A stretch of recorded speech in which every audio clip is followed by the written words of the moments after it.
Huh?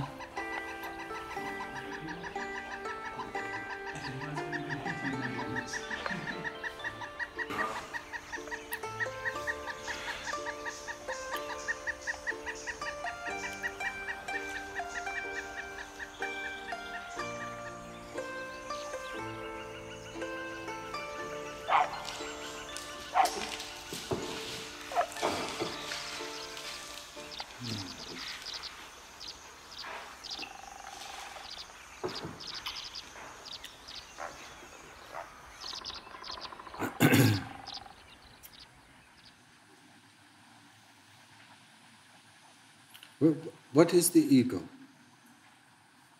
Where's this I, me, mine coming from?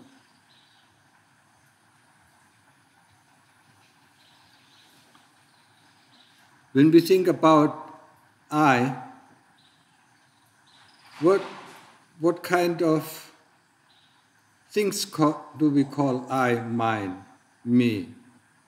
The body is one part. It's my body. I'm the body. I constantly represent myself with my body. Yeah?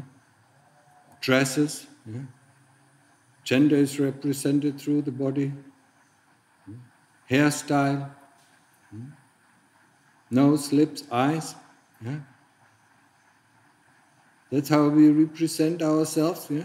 Even if we haven't talked to another person, they see our body, and then they think it's you, and we think it's me. When we look in the mirror, we think it's me. So body is probably the biggest part. Yeah? But then, what else do we call I, mine? Feeling. I feel sad. I feel happy. I feel peaceful.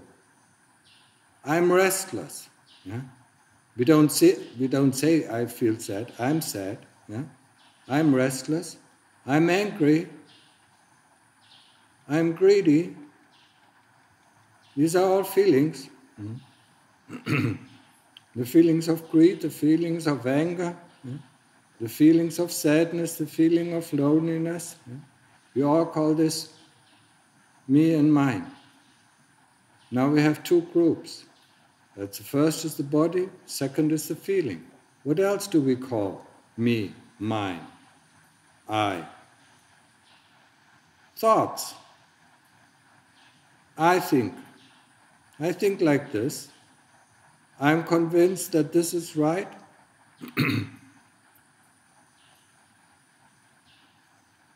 It's my thought, yeah? My ideas. So, now we have a third group that we call I, mine, myself. The fourth group is memory association. Our past. Yeah? We call it our past, my past. Yeah? 5 years ago I did this, yesterday I did that. Or, together with thoughts, tomorrow I'm going to do that, referring from the past to the future. And we're always in there. Yeah? If I do this, I become happy. If I do that, I will become happy. Yeah? If I do that, I become peaceful. I. Yeah? Isn't that? That's a construction. Yeah? But we are going to see that. Yeah? So that is the fourth group. What is the fifth group? It's consciousness. Being conscious of anything coming into the realm of senses. Yeah? And senses can be, bodily senses. It can be mental senses, like a feeling is a mental sense, or like a thought is a mental sense. Yeah? Things like that. Sense, consciousness. Yeah? We don't know, consciousness don't know yet what it is. Just receives a sense, and then memory and association have to figure out what kind of sense it is. Is it the sense of seeing? Is it the sense of hearing? Is it the sense of feeling, bodily feeling? Yeah? So these are 5 groups. And now think about very carefully when you think about yourself, is there anything, what you call yourself, that does not belong to any of these 5 groups? I don't think so. There's nothing outside of these 5 groups of the body, of feeling, memory, association, thoughts, and consciousness that we would call I, me, myself. But these are 5 independent groups. Yeah? In these 5 independent groups, working together just like a clockwork. I mean, if you used to have, if your grandfather used to have these old watches, these pocket watches, yeah, when you open them up, all what you see is there are 5 gears.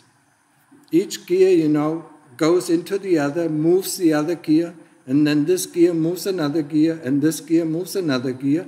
And when you look at this, the working of the clock, yeah, look at the gears, then there are just 5 gears. There's nothing else. There's no meaning to it. Now you close the watch, and suddenly you have time. You have the time. You have the time, it's too late, it's too early, or it's right on time. When you open it up, you don't have time. So the concept of ego is just like that. Yeah? When you watch, these 5 groups, there's nothing, there's no ego in it. When you close it up, just like the watch, when you combine them all together, then you suddenly have an ego, an I, a me, and a mine. And then you open it up, just watch. Watch, how consciousness brings up, a feeling, or brings up, a sensation, or brings up, bodily sensation, or brings up a memory, brings up a thought. A thought brings up, a feeling. And this feeling brings up another memory. Yeah? And so they work together. Yeah? But they are just 5 independent groups, just like 5 gears, that pull each other. Yeah? And this is something that we have to understand through investigation, through looking at each of these groups and see how one group, is going to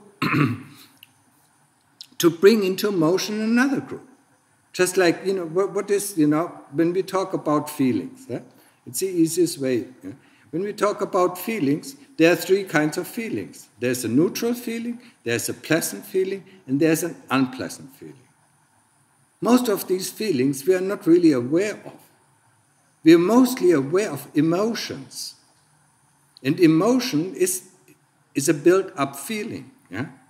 It's just like, I use the simile of sugar candy. Yeah? You throw a handful of sugar into a hot pan, and then you stir it up, and it becomes bigger and bigger and bigger. Yeah? But the essence of it is the sugar.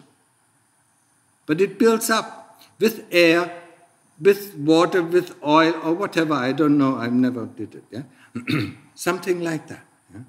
Or another simile is an avalanche. Yeah? An avalanche, you have a stone that rolls down the hill in the snow. With each turn, it takes on more snow, and more snow, and more snow, and more snow, until it becomes so big that it overruns you. And that is what is called an emotion. An emotion doesn't belong to any of these 5 categories or groups. An emotion is a combination mostly of the group of Vedana, of feeling, of memory association, and thoughts, and sometimes combined with the body. So that is a combination of these groups that we call emotions. And these emotions, our computer is pretty fast. These emotions can actually appear within the blink of an eye. Yeah? The computer that runs, it has to run pretty fast. Yeah? Otherwise, we wouldn't be able to walk in this environment. Yeah?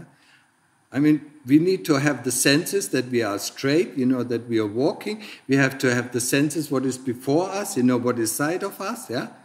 I mean, that's a lot of computing.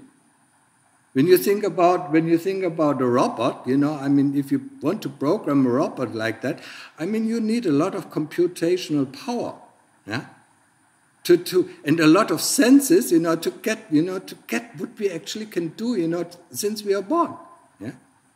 But when we are born, we don't know yet. We cannot use that body yet, yeah? Because we first have to learn it. We first have to program this body, yeah? I mean, if you remember when you just come out of the womb, I mean, you can't even breathe, yeah?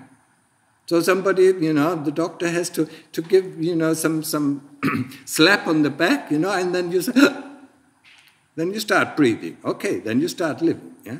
And then what you do, yeah? I mean, the first thing is, you move your hands, you move the other hand, then you move your toes and legs, and then you move the arms. I mean, you learn how to use this body. But who is this? Who programs this body? Isn't that an interesting question? When we come, yeah, into this world, within this body, there must be something inside this body who starts to program this body. Because then this body, not only this, it learns how to walk. It takes us 1.5 years, yeah, to learn to walk. Yeah? When you look at a simple task or more complex task of a robot, industrial robot, I mean, they program an industrial robot for doing a series of tasks within, I mean, it takes them sometimes 3 months, sometimes 6 months. But we are very omnipotential. I mean, we can do a lot of tasks with our hands, yeah?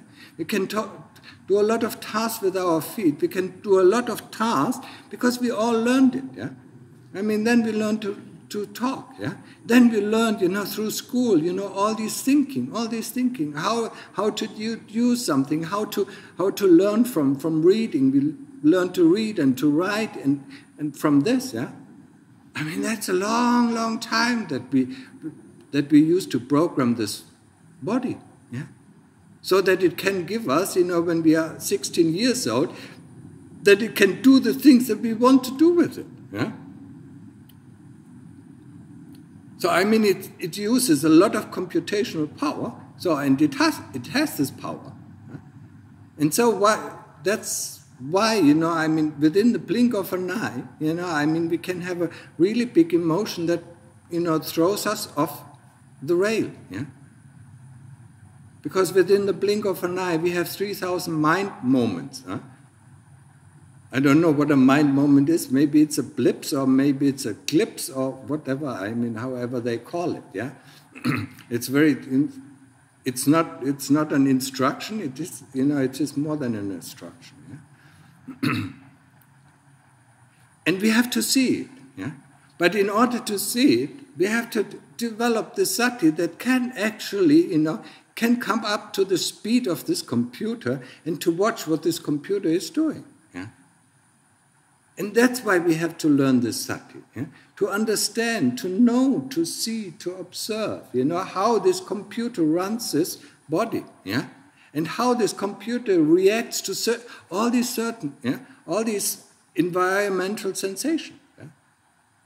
Because each sensation, or most of the sensation, I mean, are somehow digested or computed, yeah? Of course, through experience, through a lot of learning, I mean, yeah? We cannot, a 2-year-old child cannot do the same task as we can, yeah? Through our learning, through our education. And this education never stops, yeah? It goes on, until we die, yeah? This education of the body, of the senses, being more sensitive to this or being more sensitive to that. Yeah? So that is something we have to understand, but it is also something that we can see, can observe how it works. Yeah? And then we can see this these gears within the clockwork, ticking, ticking, ticking, ticking. And each gear moves another gear. Yeah? And then we can see how one thought that comes into our mind triggers a memory, or triggers a feeling, or triggers another thought. Yeah? And it triggers a memory that has a similar feeling attached to it, or another thought that has a similar feeling to it attached to it. That's why these feelings, add up, yeah? And they add up just like this sugar candy, it's thrown into, it adds up, or the avalanche, it adds up until it blows us over, yeah? But we can stop it at any time, and if we have sati, that can keep up to the speed of our computer, yeah, then we can see it at any time. Oh, and then we say stop, and then boom, it goes. Yeah, just like we put a little little piece of wood into the gear of the clock, and then it stops working. It wants to move, but it cannot. Yeah, because we stopped it. The moment we put it out, it runs around again. Yeah, and that is the same thing. Yeah. We can stop these things, we can stop these emotions, getting so big that they overthrow us, that they overwhelm us. But we have to understand, and that is a very slow process. Yeah? We have to understand that these 5 groups are not me. Yeah? That there is an entity within this body, and that is called chitta, that knows that there is a feeling. Yeah? I mean, you actually can ask yourself one time when this thought arises, I'm sad, yeah? Who knows that there is sadness, yeah? And sadness, okay, that is a feeling, yeah? And then we could ask the feeling, do you know that you're feeling? Do you know that you're feeling of sadness? No, because sadness, I'm sad, comes from association as well, yeah? From our experience of life, from knowing the feeling, there's a feeling, then memory and association takes hold of it, process it and match it, with the closest label that it gets. Just like a pattern matching process in computational algorithms, yeah? It just matches it looks for the closest match and then says it is, yeah? And sometimes you can see that. If you're in the night, if you're closed your eyes, and there is a sound, yeah, an unknown sound, then you see how this, because it takes a long, long time, because it doesn't know, because it doesn't have the eyes to give feedback, yeah, we keep the eyes closed, and then we see how it tries to affirm anything, yeah. And then it says, okay, it is a snake or whatever, or it is a rat, yeah. And then we look up and shine our light on it, and then it's just a small gecko. But our association was so firm. This must be a rat, or this must be a snake, yeah? Because of the sound, yeah? So, the pattern matching process fools us, yeah? If we don't have if we don't have, for instance, our eyes to see, yeah? Even our eyes can fool us. There are lots of pictures, yeah, and maybe we sometimes know, where the picture itself fools us, because we think it's something else than it is, yeah. So this pattern matching process is not 100%, but we rely on it because most of the time it is okay, yeah. Most of the time we get it right, yeah. Or think about, walking back in the night to your kuti, with a flashlight, and you think there's a snake, but actually it's a stick. Huh? So it comes up, this pattern matching process comes up with an idea, and because of this idea, because of this match, we get afraid. Yeah? If you think the stick is a snake, we instantly get afraid and stop, and get, what am I going to do? And then we have a closer look and see it's just a stick, But this kind of fooling, takes place all the time. Yeah? But most of the time we are not aware of it, yeah? Because we believe our thoughts, we believe our memories, we believe our associations. Yeah? And that's why we have to take a stance from it, yeah? And say, okay, Whenever there is a feeling, we say there is a feeling. Whenever there is a thought, instead of saying I think like this, then say there is a thought of this, yeah? There's a thought about the future, or there's a thought about the past, or there's a memory about the future, yeah? Or there's a memory about the past, yeah? And then just stay, and look at it, and it instantly disappears, huh? Because the fuel, because we put the stick into the gears, and they can't move for the moment, yeah? Then the stick of sati, that interrupts this process, yeah?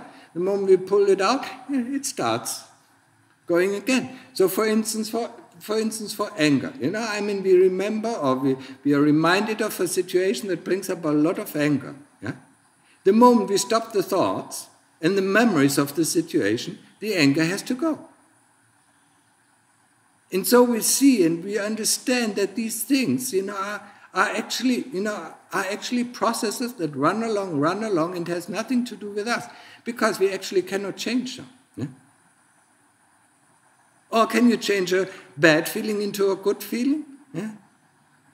So how can you say it is my feeling? Can you change his body? If you don't like to be a man, you want to be a woman, can you change it into a woman body? You can't go to the supermarket, and say, I want to have a woman body, yeah? I don't like to be a man, yeah? Or the women don't like to be a woman, and they like to be a man. It's not my body, yeah? So I can't change it, yeah? I inherit this body, and I'm stuck in this body, and I have to wait until I die, yeah, for being able to change it, yeah? And that depends on a lot of things, yeah, that we are not aware of at that moment, yeah? So use the principle of anatta, yeah? The Lord Buddha gave us this principle. He gave us 3 principles, the whole universe is built on. It's the principle of anicca, anatta, dukkha. Anicca is impermanence, whatever arises must cease, yeah? The second principle is anatta. That's not me, that's not myself, that doesn't belong to me. Whatever I can observe does not belong to me. It's not me. You can observe your hand and you say it's my hand. Then you observe the hand of your neighbor and then it says it's his hand. And who is the one who observes it? Huh? Who is the one who knows that there is a feeling? Who is the one who knows? Yeah? And that is exactly why we need to train the samadhi to get to the one who knows. Yeah? To go back, and then see what is happening. What is happening in this clockwork. Yeah? To see all these things working. And when we see these things working, we see and we understand. And the more we look, the more we observe this clockwork, the more we understand. And the more we can control it, actually, because we see cause and effect, yeah? So if I don't remember the situation, I don't get angry. Or, then later on, if I remember the situation and try to remember a little bit more about the situation and try to see what is actually wrong with this situation, I can take all the charge out of it. Yeah? So then we are not overthrown by all these emotions that constantly, harass us. All these feelings of fear, or loneliness, or restlessness that makes us really mad. We have to do something, I cannot sit anymore, I'm so restless, yeah? Instead of saying, okay, there's restlessness, let's observe it, and the moment we concentrate on it, the restlessness is gone. We see it is just, just one of these magic balloons or magic tricks, yeah? Or, soap bubbles. If you remember when we were young, when we were little kids, we blew these soap bubbles, and they're so nice and colorful, and we were running after them. The moment we touched them, bloops, they burst.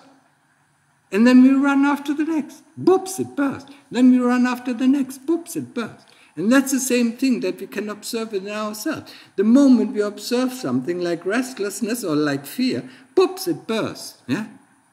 Boops, it bursts. But we have to have sati. Yeah? And at that moment when we observe, there shouldn't be any thoughts, yeah?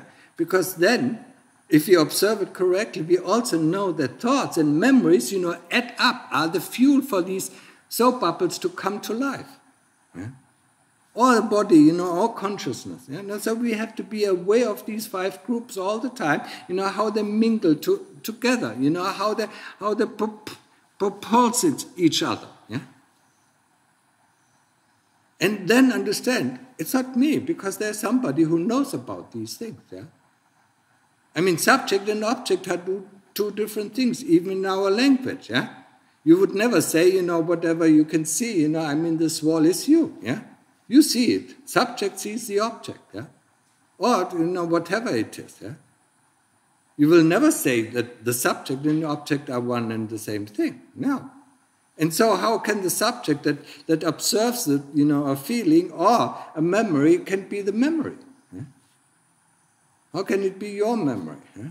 It's just like everybody now watches a cloud, and then everybody says, this is my cloud. Huh? And that's the same thing with thoughts. Yeah? If you sit together, if you meditate together, you don't even know whose thought it is, because the thoughts, are just, swirling around just like these clouds. And you pick up, and say, oh, it's my thought, and then the other says, no, it's my thought, and then you fight, yeah? Not about thoughts, but about ideas, yeah? Who comes first with the idea? It's his idea, yeah? Anybody else can have the same idea, yeah? Because it just, hangs about, yeah? Just like clouds hang in the sky, yeah? And just like we, without anything, come to a ghost town, yeah? Where there are houses or where there is wood or stones or bricks and mortar and things like that, yeah? And the first one who comes here said, oh, this is me, that's mine, and you can't have it. If that other person would have come first, it was his, yeah? What kind of sense does it make? Yeah? It's nobody's. Yeah? It's just, for the person, to use it, and then let go of it. Yeah? But we are attached to these things. We are attached to our ideas. Yeah? We are attached to our feelings. Yeah? And that's why we get so much problems. Yeah? So to understand this principle of anatta, and that's why the Lord Buddha gave it to us, it's not me, it's not mine, it doesn't belong to me, whatever I can observe, yeah, cannot be me. Yeah? So make subject and object very clear. Yeah? If you don't believe it, ask a memory and ask it, memory, do you know that you are memory? It doesn't know, it doesn't answer, because it's a phenomenon. It arises and ceases, and gone. Yeah? In its process of ceasing, we know with flowers, when they die, a new flower is born. Yeah? In the process of decaying, it creates, earth for another thing to rise. We see it in nature. Why shouldn't it be just like that? Yeah? We are also nature. Yeah? Anything, that dies in the nature, yeah, will give rise to another thing. Yeah? A flower that dies, might give rise to another thing. Yeah? So, a thought, gives rise to another thing. Yeah? A thought that dies, gives rise to a memory. A memory that dies gives rise to a thought, or to a feeling, or to whatever, to a sensation. Yeah? These things. Yeah? So it is really for us, it's a lot of help if we really understand this principle of anatta and use it during our meditation, or not only during the meditation, but also when we are not meditating, when we're seeing other people, when we meet other people, when feelings coming up, the moment I see somebody, some feelings are coming up, to realize, okay, there's a feeling coming up. It has nothing to do with this person, because this feeling coming up inside.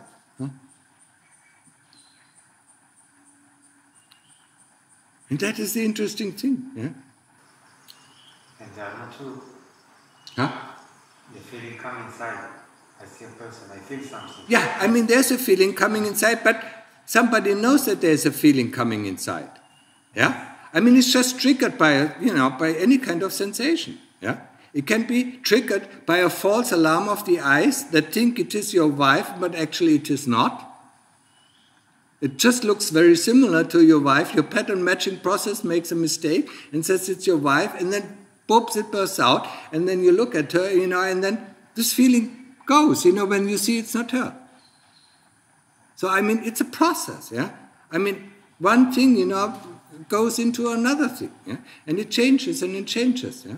And some of these processes, come up because of bad pattern matching. Yeah? So when I feel something, it's not to be the truth. No, I just look at it, and see, if you want to investigate feelings, like I said, last time, we start with something that is really solid, that is pain, that comes up in our meditation, and start to investigate in order to sharpen our knife for investigation. Yeah?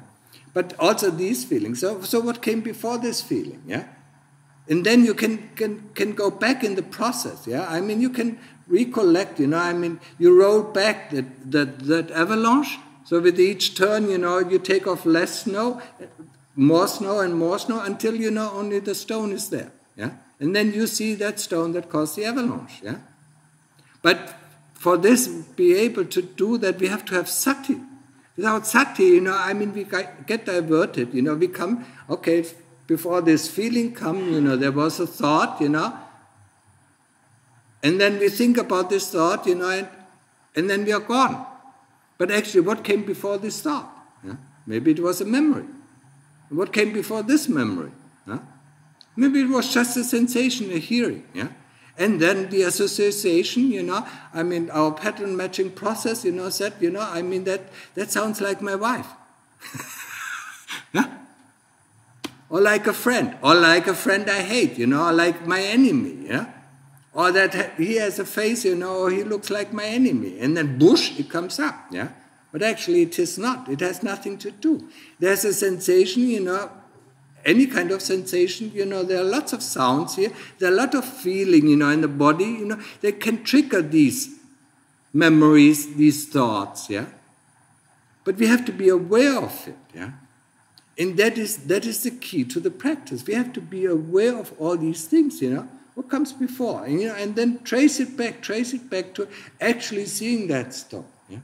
And then in most of the cases, you have to laugh out loud because it has nothing to do with the result of our avalanche. Yeah?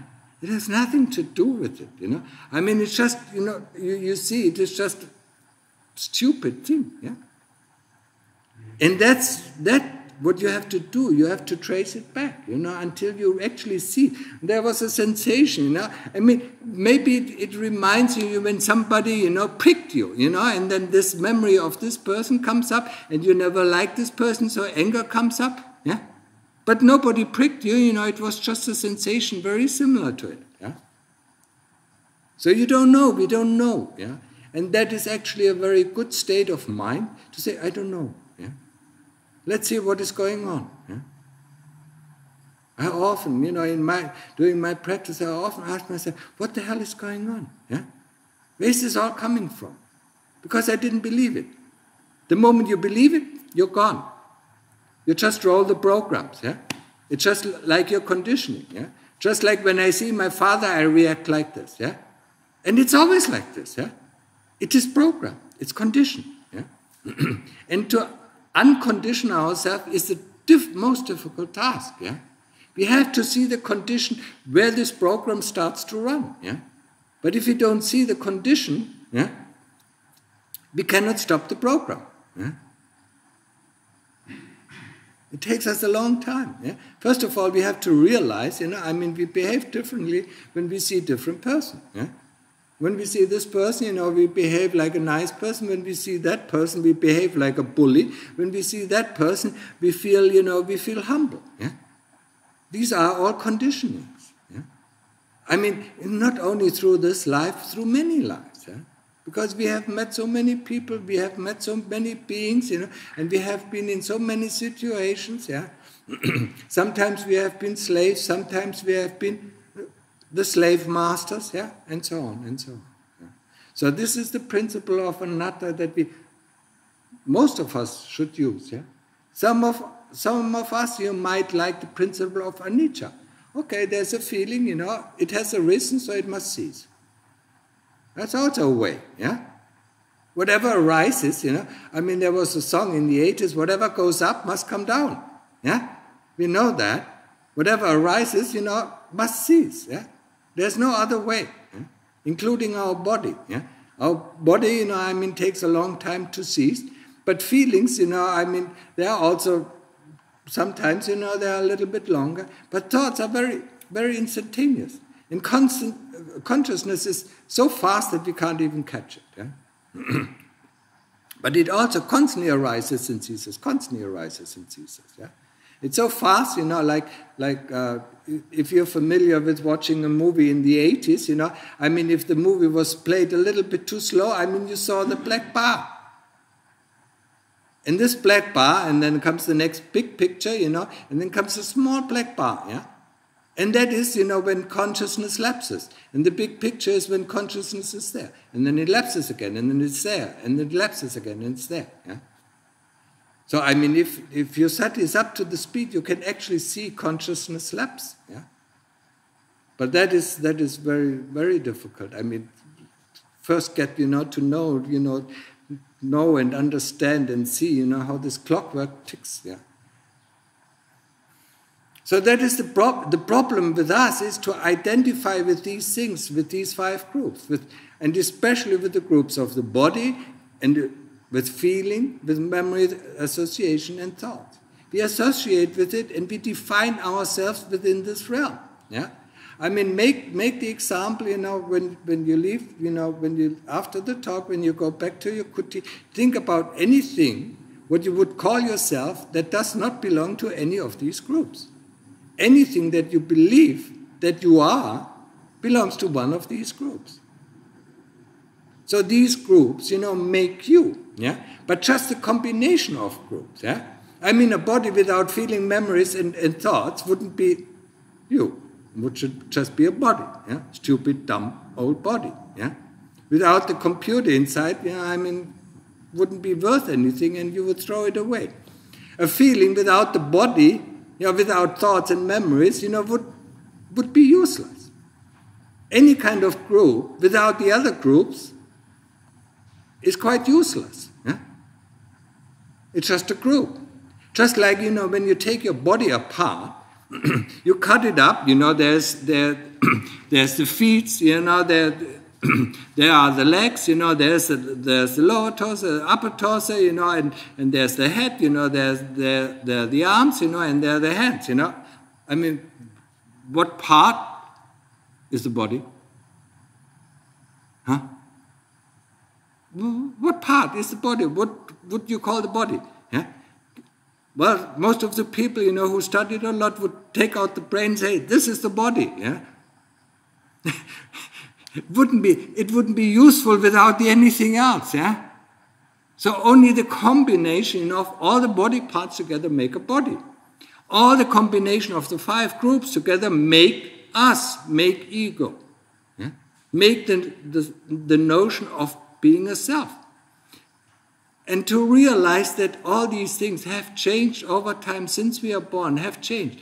Our thoughts, our ideas, our memories, all have changed. The body has changed. Nothing stays the same. Yeah? What we thought about 5 years ago is not what we think now. Yeah? Our ideas 5 years ago were completely, different from the ideas that we have now. Yeah? And the body is different than 5 years ago. Yeah? So all these things are changing, yeah? Constant change, and we can't do anything against changing. Yeah? If we have a happy feeling, we want to hold on to, but it just, yeah. Like in German we say, it rinses through our hands like sand. Yeah? So we can't hold anything of it, so why do we associate with it? Why do we call it me, mine, I? Yeah? Because that creates a problem. Yeah? And we don't realize one thing, the biggest problem is this change that takes place. Yeah? The things that we like, when we were very young, Now we don't like them anymore.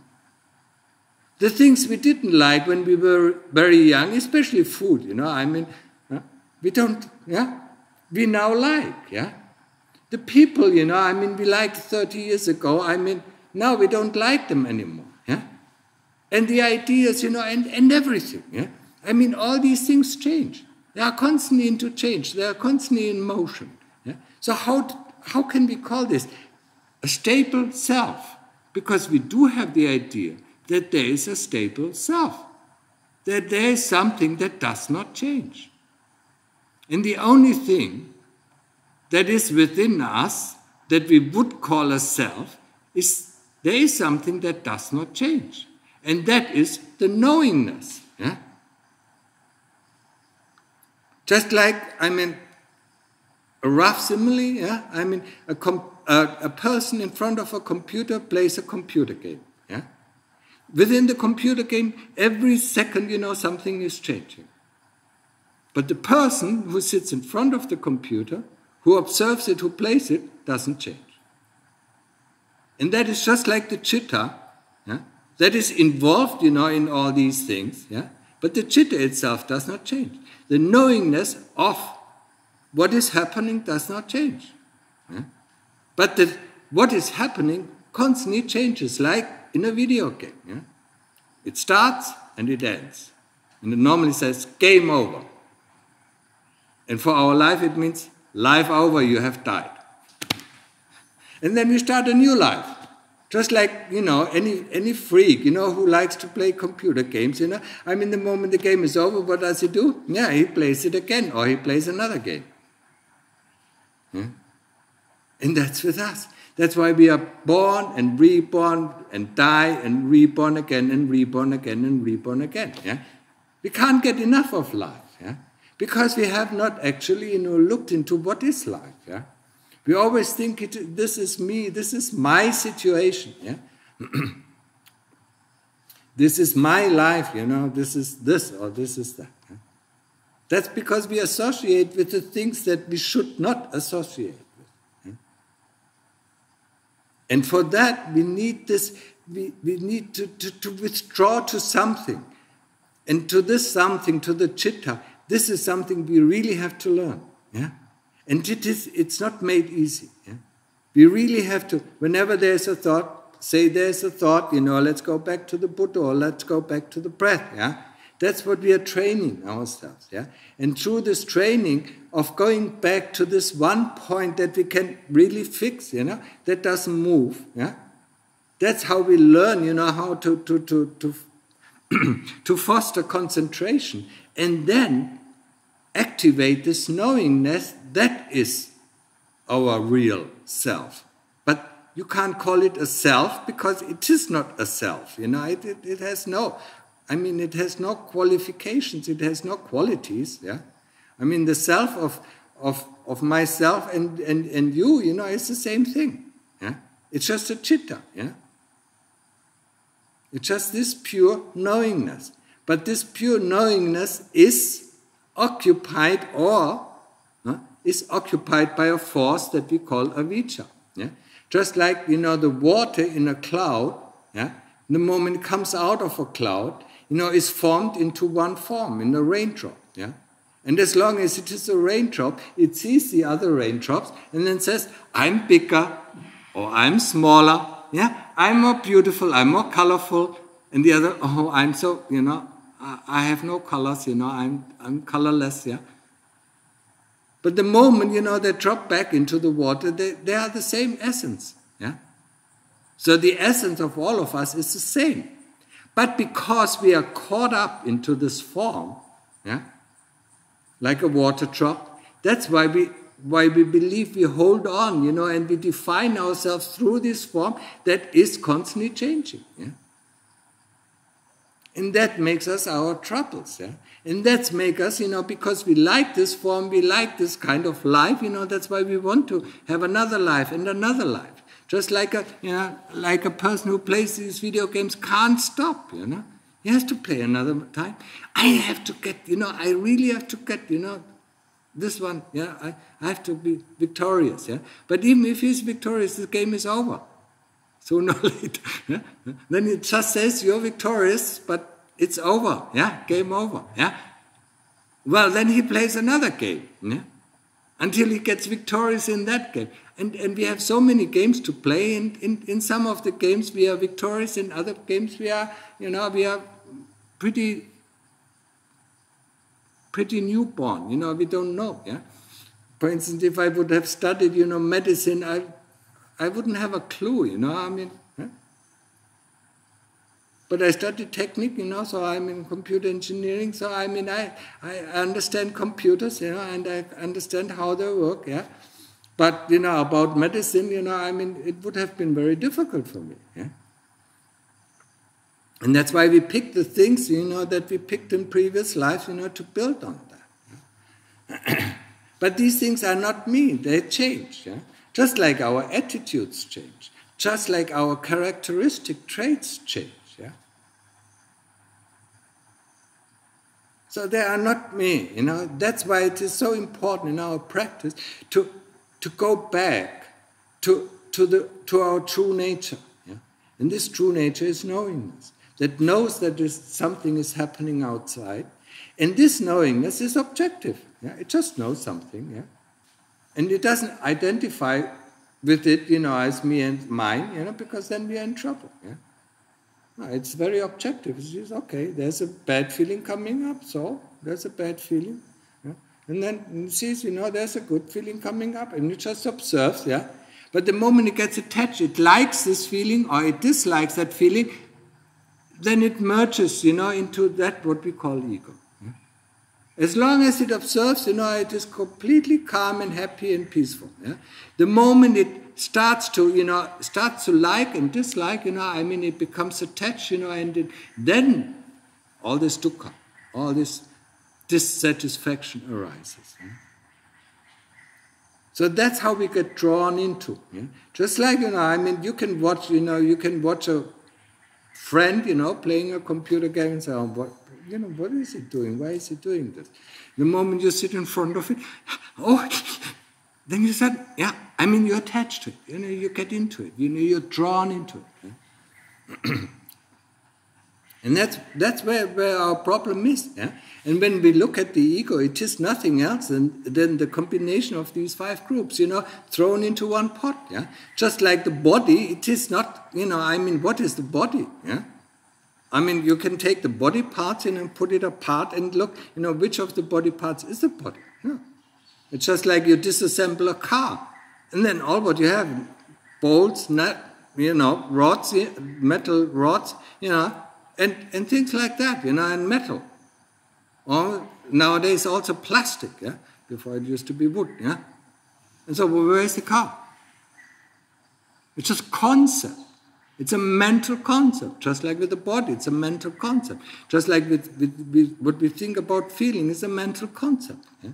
The feeling of sadness is a mental concept. Yeah? That's why we have to go beyond the words, and look what is actually happening. So, but this power that keeps us, yeah, that lures us into this computer game, yeah. I sometimes call this life, the game of life. Yeah? It's a computer game called life. Yeah? That power that draws us into, lures us into, promises us, yeah. That is the power of avijja. Yeah? The power of avijja is translated as fundamental ignorance. Yeah? That is the mastermind behind all this, created this game, this universe, whatever, yeah. He's the mastermind behind it, yeah. And he lures us into this game, yeah?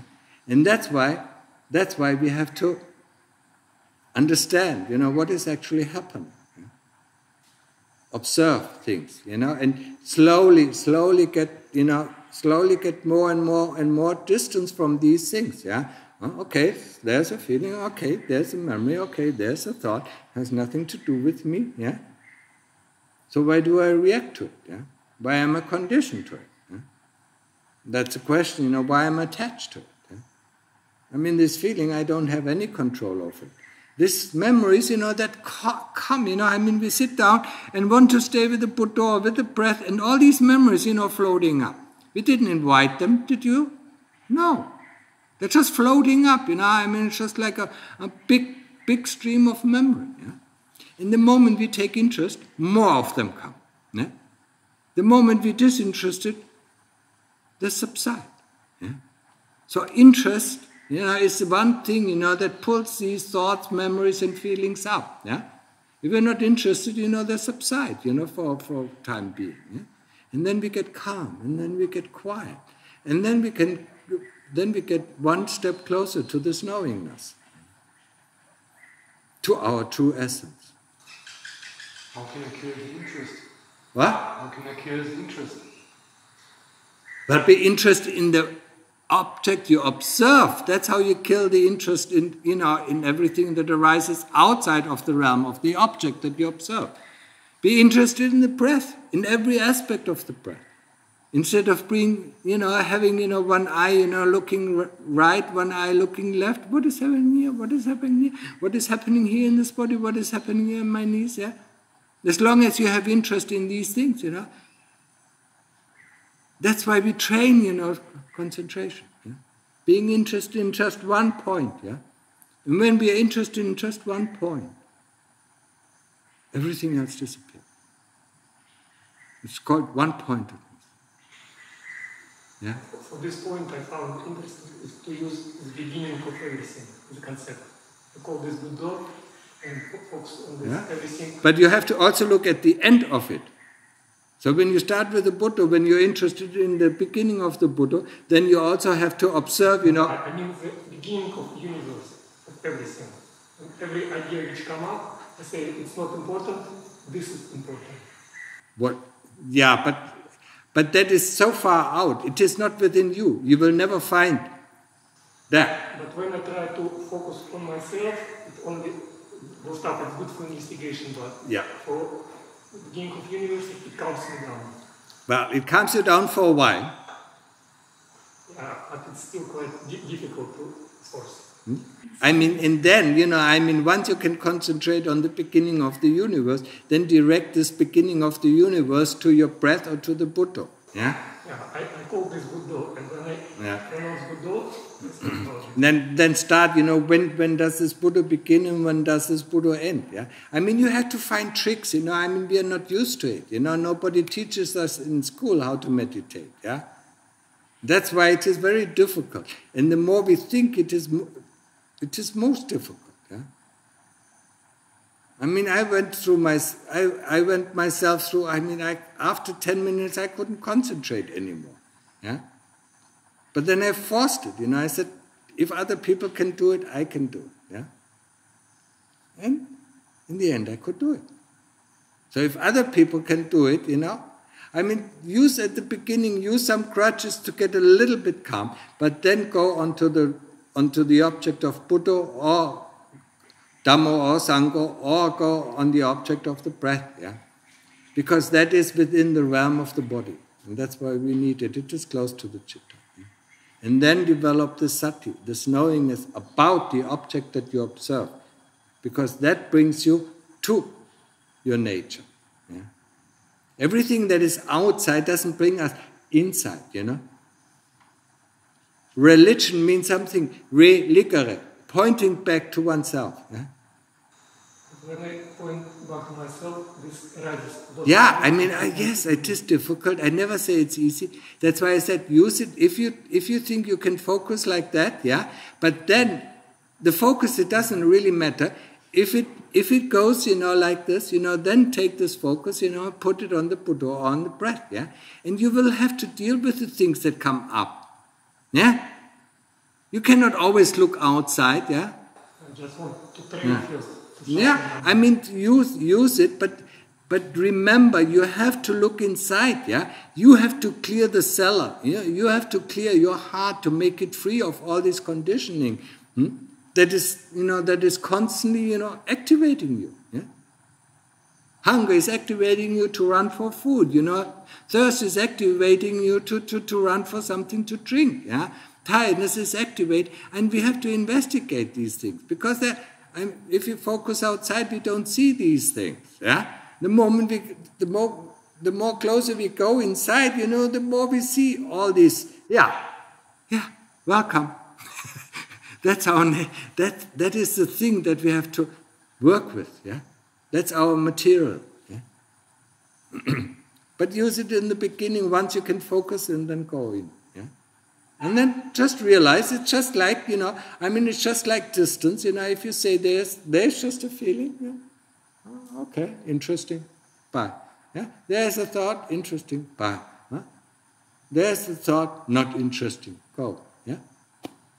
Sometimes, I was saying not interested, a thought came up, not interested, and instantly disappeared. Yeah? So you can say these things, you can have, some sort of crutches, in order to be able to move until you get a little bit more solid, Once you get a little bit more solid, you can investigate the other things as well.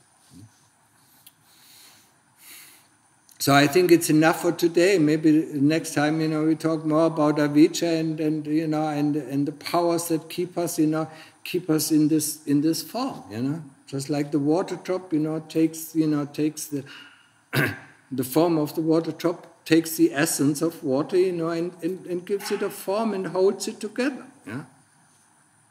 And this is the mastermind behind this is avijja. Yeah? And sooner or later we have to fight it. But this avijja has 3 armies, and these 3 armies are called greed, hatred, and delusion. But about this we talk the next time. Yeah. So I don't know if there's a talk on Sunday. Maybe there's a talk then on Monday, because we go. Anybody who wants to go to pay respect to 3 different Kuba Acharyas, is welcome to go. But I would like to have at least 1 layperson and 1 monk staying behind. Yeah. To watch or take care of the monastery. Normally Benny likes to stay behind, don't you? But if you're not, somebody else,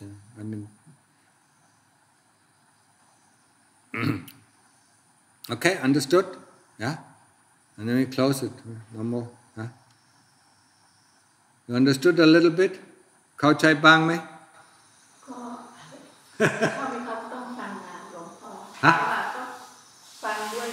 ใช่แต่วันนั้นก็เห็นทางนะหลวงพ่อไม่หนักเลยก็มีเบาๆมันแยกให้เดินกลมมากๆมันก็เคยมันแยกให้เห็นไอ้ใจตัวมันปรุงนี่ก็เรารู้แล้วนะมันปรุงแล้วก็กลับทับมันเลยหลวงพ่อเดินกลมมากๆมันจะเห็นมั้งมันของเราต้องทำนานๆต้องพยายามตายแล้วเกิดได้ตายอยู่ที่ตรงนี้มันเป็นอย่างนั้นมันทุกสิ่งทุกอย่างเกิดตายดับนะเวทนาตายมันเกิดมันดับนะความคิดก็เกิดก็ดับนะทุกสิ่งทุกอย่างมันไม่ใช่เราจะตัดออกไม่ให้มันปรุงใช่ก็นี่มันเป็นสมาธิที่ตัดออกนะไม่สนใจเรื่องความคิดเรื่องเวทนาเรื่องอะไรนะสนใจเรื่องพุทโธอันเดียวนะมันทำให้ทุกสิ่งทุกอย่างดับไว้ก่อน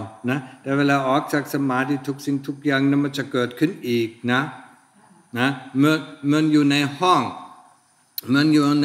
และฝนตกหนักนะมันยังอยู่ในห้องก็มันฝนไม่เป็นไรนะโอ้สบายหมดแล้วออกจากห้องนะฝนโอ้โหมันเปียกหมดมันหนาวมันอะไรนะเนี่ยมันเรียกว่าสมาธิออกจากสมาธิมันทุกสิ่งทุกอย่างก็เหมือนกันเดี๋ยวนี้ต้องใช้พิจารณาร่างกายนะมันเพื่อทำลายความโกรธความโลภนะโอเคพอวันนี้ก็พอจริงๆมันอยู่กับใจใจเราเป็นบาปแล้วมันเป็นธรรมด้วยก็ใช่ความต่ำอยู่ในใจนะความสว่างอยู่ในใจและอวิชชาอยู่ในใจนะความมันลงที่ใจใช่ลงที่ใจแต่มันมีอำนาจสองอย่างนะอำนาจของธรรมและอำนาจของกิเลสนะถ้าเดินในภูมิเยอะมันจะเห็นนะคะเห็นละเอียดตรงก็เห็นแต่หลวงพ่อก็เห็นทางไม่หนักเท่าไหร่เพราะว่าโอเคทำต่อไปเดี๋ยวอีก1 เดือนจะถามเรื่องปัญญาเกิดขึ้นหรือยัง